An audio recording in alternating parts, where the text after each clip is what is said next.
Faint y grawn dwi'n nesaf. I think they did a quick.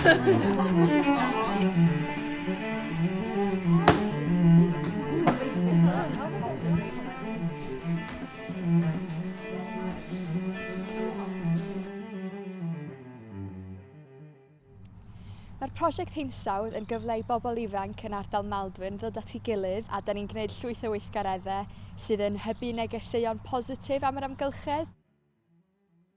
Dwi'n mwynhau fod yna llawer o fel pethau dyn ni'n gallu gwneud a siawns dyn ni'n gael fel mynd ar trips, wneud pethau dyn ni byth i wneud o blaen. Taking part in the project has definitely eased my climate anxiety, and I feel that it's a really nice way, doing it with friends, to sort of just be able to make me worry less and feel like I'm doing more to help. Nath ni mynd I fferm Hafod y Llan ac nath ni cerdded fyny. O'na afonydd really neis ac oedd yn hwyl I cerdded fyny yna.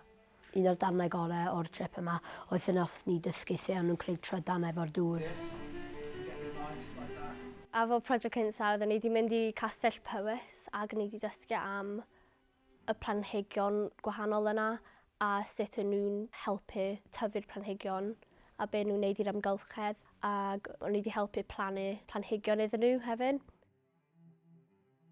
Yn bendant, dwi'n meddwl mae Prosiect Hinsawdd wedi helpu fi mewn llawer o ffyrdd. Dwi wedi gallu gwario gymaint o amser o gwmpas fy ffrindiau yn gwneud yoga a creu celf. Dwi wir yn meddwl fod Prosiect Hinsawdd wedi bod yn help fawr I fy hyder a wedi bod yn andros o fanteisiol I fy iechyd meddwl hefyd.